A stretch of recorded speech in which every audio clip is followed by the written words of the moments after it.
Bonjour, bienvenue à la réflexion du jour au Daily Reflection. Nous sommes le 23 février. Aujourd'hui, nous allons réfléchir sur le passage de Matthieu, chapitre 6, versets 7 à 15. Sommes-nous conduits à la tentation? Écoutez bien. Lorsque vous priez, ne rabâchez pas comme les païens. Ils s'imaginent qu'à force de paroles, ils seront exaucés. Ne les imitez donc pas, car votre Père sait de quoi vous avez besoin avant même que vous l'ayez demandé. Vous donc, priez ainsi.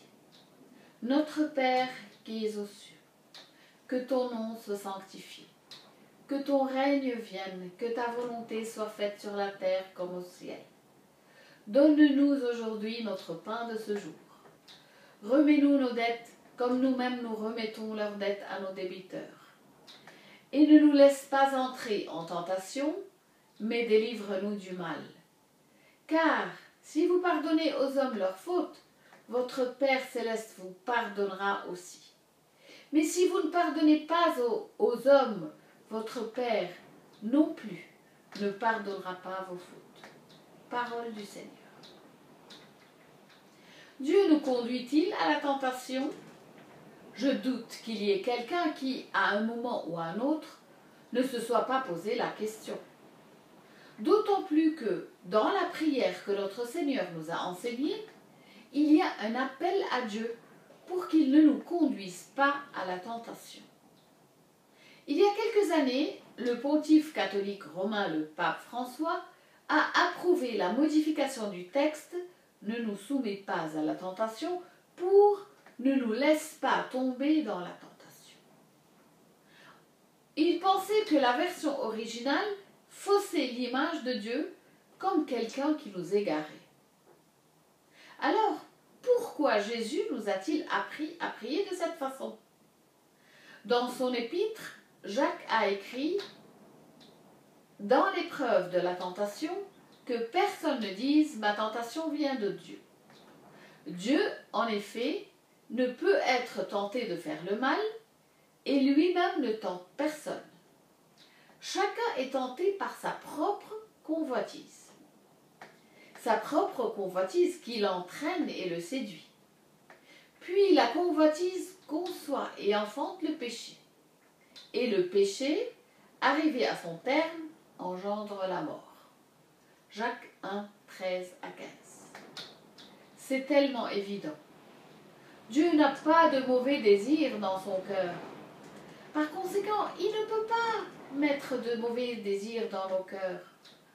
Alors, une fois de plus, la question est de savoir pourquoi Jésus nous a appris à prier de cette façon. Parce qu'il y en est ainsi. Satan est sans aucun doute l'instrument de la tentation, mais Dieu joue un rôle en permettant à cela d'avoir lieu. Il suffit de lire l'histoire de Job pour s'en rendre compte.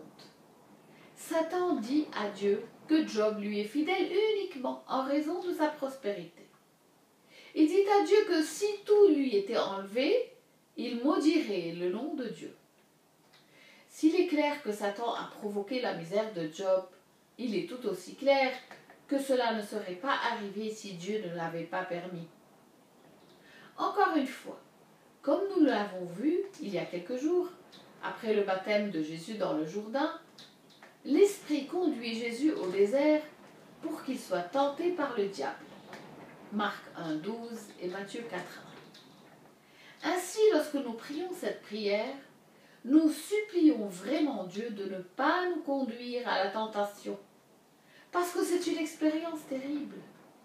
Et plus nous sommes proches de Dieu, plus ça peut être terrible. Toutefois, nous devons nous rappeler que si Dieu nous est conduit, il nous fera traverser cette épreuve, si nous demeurons en lui. Job et Jésus en sont tous deux des exemples. Mais prenons un encouragement supplémentaire des paroles de Paul. Paul dit, l'épreuve qui vous atteint n'a pas dépassé la mesure humaine. Dieu est fidèle. Il ne permettra pas que vous soyez éprouvés au-delà de vos forces. Mais à avec l'épreuve, il donnera le moyen d'en sortir et la force de la supporter. 1 Corinthiens 10, 13. Et bien sûr, nous savons que celui qui aura persévéré jusqu'à la fin, celui-là sera sauvé.